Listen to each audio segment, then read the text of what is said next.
नमस्कार, आप देख रहे हैं एनडीटीवी इंडिया। हमारी खास पेशकश के साथ मैं हूं अनंत भट्ट। कार्यक्रम में आज बात होगी कोलकाता केस से जुड़े उन 9 किरदारों की जिनके इर्द गिर्द जांच घूम रही है, जिनके खुलासे बिखरी कड़ियों को जोड़ने में अहम भूमिका निभा सकते हैं। इन 9 किरदारों में से 6 का पॉलीग्राफी टेस्ट जल्द होने वाला है। लेडी डॉक्टर की लाश मिलने से लेकर एफआईआर दर्ज होने तक 17 घंटों के दरमियान यही 9 किरदार केंद्र में हैं। जांच को अंजाम तक पहुंचाने के लिए उन 17 घंटों का हिसाब जरूरी है और यह हिसाब ये 9 किरदार ही दे सकते हैं।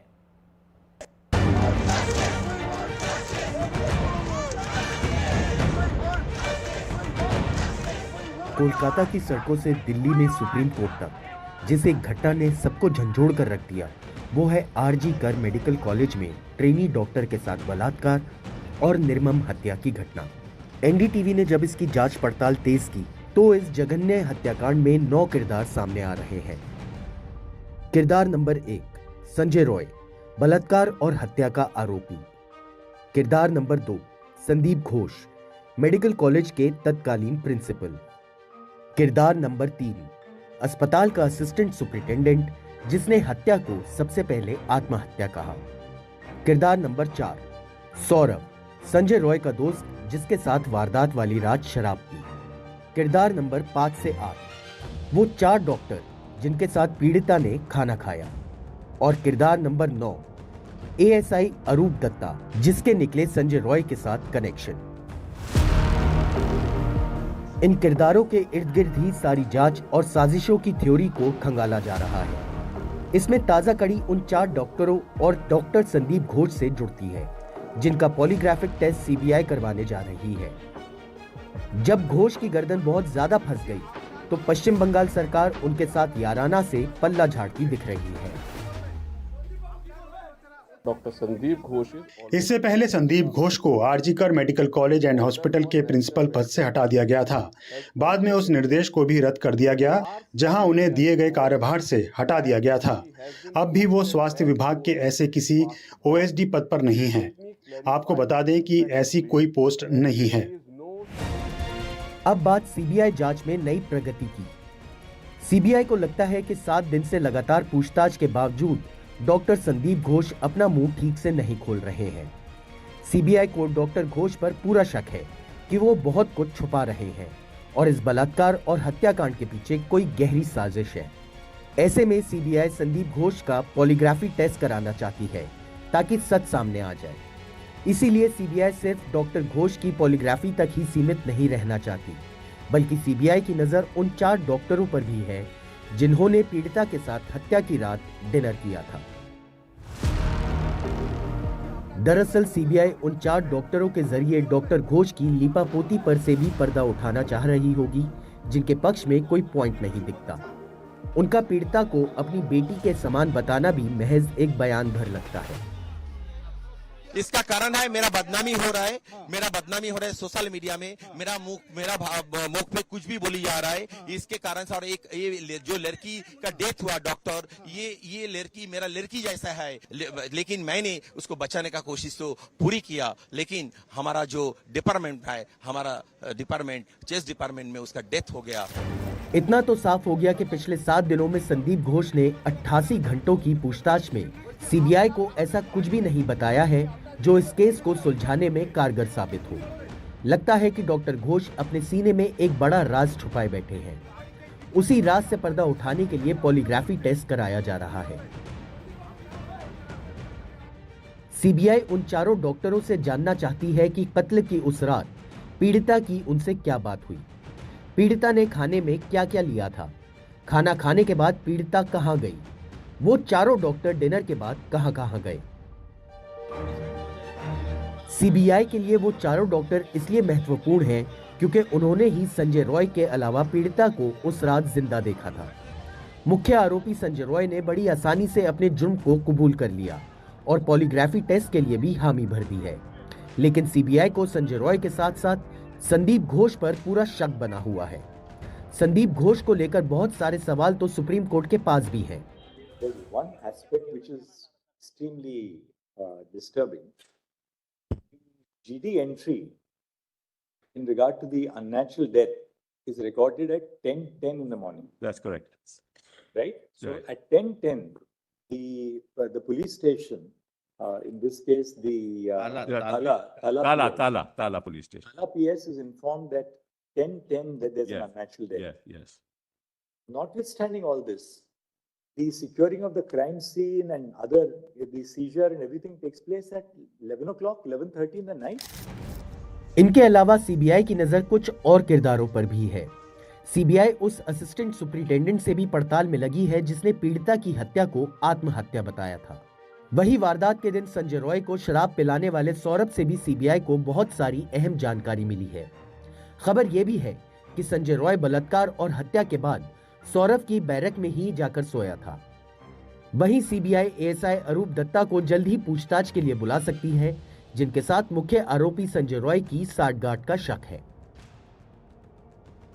सुप्रीम कोर्ट के जज जस्टिस पारदीवाला ने गुरुवार को ही कहा था कि ऐसा केस अपने 30 साल के करियर में उन्होंने नहीं देखा।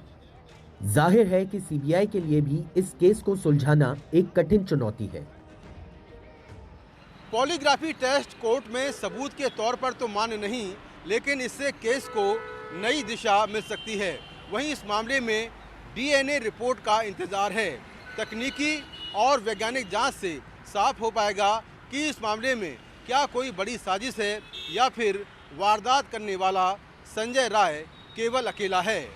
कोलकाता से कैमरा पर्सन जीडी शंकर के साथ मैं मुकेश सिंह सेंगर, एनडीटीवी इंडिया। कोलकाता कांड का मुख्य आरोपी है संजय रॉय, जिसे अदालत ने जेल भेज दिया है। यही वो इकलौता शख्स है जिसकी गिरफ्तारी उस मामले में हुई है। संजय रॉय से जुड़े कई स्याह सच सामने आ चुके हैं, लेकिन सवाल यह है कि उसने जो बताया, उसने जो माना, क्या वो पूरा सच है? क्या वो अकेला ही था या और भी कोई इस जघन्य वारदात में शामिल है? इस बीच एनडीटीवी ने संजय रॉय के दोस्तों, मां, बहन और सास से बात की तो उसकी घिनौनी हरकत के कई पर्दे खुलते चले गए।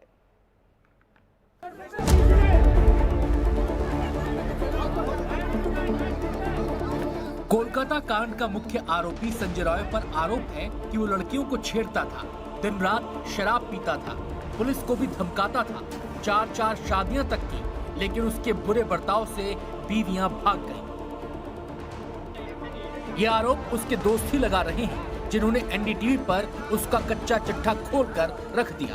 इस पूरे इलाके में मतलब लोग पसंद नहीं करते थे। पसंद नहीं करता, उसके साथ बात ही नहीं करता था कोई। अच्छा। मुंह ही नहीं लगाता था। अच्छा। तो बेकार, एकदम बेकार है। अच्छा। सब समय पी के चूर रहता था। अच्छा। सब समय दारू पीता था। अच्छा, दिन में भी शराब पीता था? हाँ, उस जब तब पीता था। अच्छा।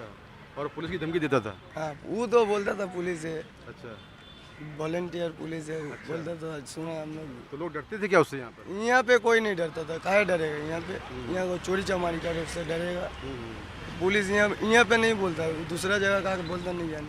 तो यहाँ पे कोई नहीं डरता उससे। लड़कियों से छेड़खानी करता था? हाँ, ये तो बात, लड़की छेड़खानी करता था। अपनी पत्नियों को परेशान करता था? परेशान क्या, पी पा के आता था, गाली गुप्ता करता था, ऐसा भी करता था। तो उसको पी के जो गाली दे रहा उसको क्या बोलेंगे हम लोग? एक तड़क मारेंगे भी तो उसको क्या मारेंगे? इसलिए हम लोग छोड़ भी देते थे, कुछ नहीं करते थे। बहुत सारे लोग बता रहे हैं कि लड़कियों से छेड़खानी करता था। हाँ, वो तो है ही। 3-4 शादी मतलब तो समझ दे दो, 3 बीवी भाग गया, 1 बीवी मर गया। लड़की का चक्कर बहुत है उसका। अच्छा, बहुत ज़्यादा। बहुत ज़्यादा। लड़की दोस्त ज़्यादा, लड़का के कम, लड़की ज़्यादा। संजय की शादियों पर भी विवाद है। मां कहती है कि उसने 1 शादी की थी, दोस्त कहते हैं कि 4 शादियां की थी और उसकी सास कह रही हैं कि 2 शादियां की थी। संजय की शादी आपकी बेटी से कब हुई थी और कब उनकी मौत हो गई थी? 19 फरवरी में शादी, 22 में। हाँ। अच्छा। और 2023 में वो अच्छा खत्म हो गई। संजय रॉय की सास कई अहम खुलासे भी कर रही हैं। उसकी बातों से लग रहा है कि संजय पर जितना संगीन आरोप लगा है, इसके लक्षण उसमें पहले से दिखते थे। संजय की सास का भी कहना है कि वो उनकी बेटी से भी शराब पीकर मारपीट करता था। कोलकाता के भवानीपुर इलाके में रहने वाला संजय रॉय सिविल वॉलंटियर का काम करता था। उसके तहत ही वो आरजीकर मेडिकल कॉलेज में सुरक्षा का काम कर रहा था, लेकिन रक्षक की जगह भक्षक बन बैठा। संजय की 4 बहनें हैं, जिनमें सबसे बड़ी बहन पड़ोस में रहती है।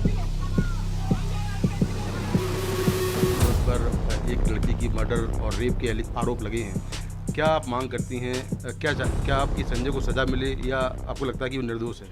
देखिए, एक बहन तो कभी बोलेगी नहीं कि ऐसा हुआ, मगर जो टीवी में अब सच किया है वो तो मुझे नहीं पता ना। अगर वो किया है ऐसा काम तो बहुत गलत काम किया, तो आप सरकार आइन जो उसे सज़ा दे मंजूर है, क्योंकि मुझे भी नहीं पता कि वो क्या किया नहीं। बहन कह रही है कि भाई ने गुनाह किया है तो उसे सजा मिले, लेकिन संजय की मां बेटे की बेगुनाही का रोना रो रही है। वो जो घटना हुई है, आपके बेटे पर आरोप लग रहे हैं, क्या कहना है आपका इस पर? उनका बाबा समझेगा काहे ऐसा हुआ। एक तो नहीं है, बहु आदमी है जो उसका पदेप लगाया, उनका भी सजा होगा। आपको लगता है कि आपके बेटे ने गलत किया है? नहीं, गलत किया है? नहीं। अच्छा। जब 4 बेटी लेके रहा, बाप गुजार गया, तो कोई भी नहीं, अभी ऐसा बात हुआ, खूब खराब बात हो रहा है। सच्चाई यह है कि डॉक्टर से दरिंदगी का आरोपी संजय रॉय कोलकाता के सोनगाछी में भी आता जाता था, जो एशिया का सबसे बड़ा रेड लाइट एरिया है और जहां 12,000 सेक्स वर्कर हैं। सूत्रों के मुताबिक मेडिकल छात्रा के रेप और उसकी हत्या से पहले आरोपी संजय रॉय इसी इलाके में शराब के नशे में आया था। इसके बाद वो एक दूसरे red light area Kali Ghat गया। इसके बाद उसने पॉर्न वीडियो देखे और फिर सोती हुई मेडिकल छात्रा को शिकार बनाया। एनडीटीवी की टीम ने इस इलाके का जायजा लिया और कई महिलाओं से बात की। अभी हम लोग देख रहे हैं जो ये संजय राय है, तो यहाँ पर हर किस्म का आदमी आते हैं, तो हम लोग उसको चिंते नहीं है। अच्छा, जिस तरह से कहा जा रहा है कि वो शराब पी के इस इलाके में आता रहता था, तो क्या लोग इस तरह से आते हैं बहुत ड्रिंक होकर, या इस तरह से लोग आते रहते हैं यहाँ पर? देखिए सुने, एक बात है, कस्टमर लोग तो यहाँ पर आते हैं ड्रिंक्स, ये जगह है यहाँ पर ड्रिंक्स करेंगे सब कुछ। सीबीआई को अब तक की जांच में संजय रॉय के अकेले शामिल होने के सबूत मिले हैं। सीसीटीवी फुटेज में भी देर रात संजय अकेले आता और जाता हुआ दिखाई दे रहा है। हालांकि क्या इस वारदात में और लोग शामिल थे, इसे लेकर जांच चल रही है। सूत्रों के मुताबिक आरोपी संजय रॉय ने जुर्म के दिन देखे थे पॉर्न वीडियो। उसके मोबाइल में मिले कई हिंसक पॉर्न वीडियो। संजय रॉय अक्सर रेड लाइट एरिया जाता था। संजय रॉय की 2 शादियों की बात सामने आ रही है। मां ने कहा 1 शादी, बहन ने बताया 2 शादियां। विशेषज्ञों के मुताबिक संजय रॉय स्टेरसिस हाइपरसेक्सुअलिटी का शिकार है। ये सारे खुलासे संजय रॉय की साइकोलॉजिकल ऑटोप्सी से निकले हैं। संजय रॉय की निजी जिंदगी को लेकर कई सवाल पूछे गए।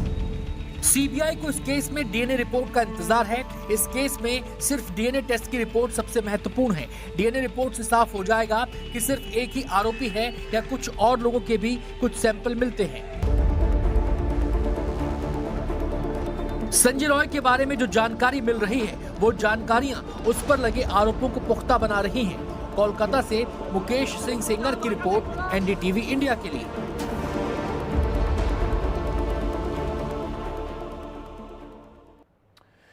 क्या आरजीकर मेडिकल कॉलेज के पूर्व प्रिंसिपल और कोलकाता के इसके अहम किरदार संदीप घोष ने पूरा सच बता दिया है या फिर कुछ छुपाया है? बताएंगे आपको एक छोटे से ब्रेक के बाद।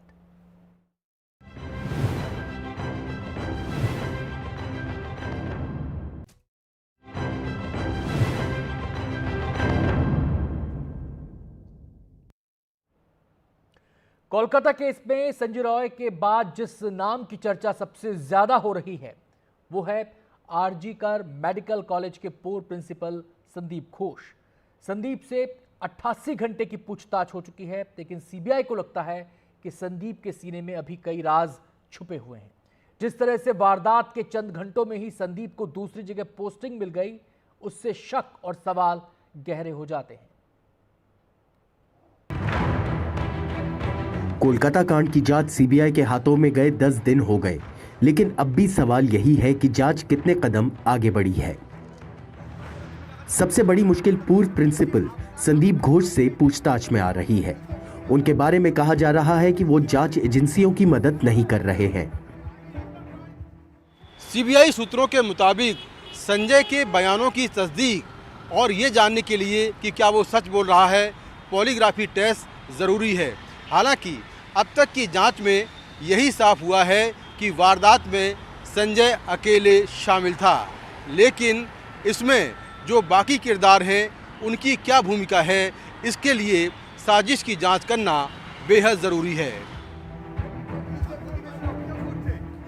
दरअसल पहले दिन ही जिस तरह संजय घोष को बचाने में राज्य सरकार जुट गई, उससे भी शक गहराना लाजमी है कि कुछ बहुत बड़ी गड़बड़ियों पर लीपापोती की कोशिश चल रही थी।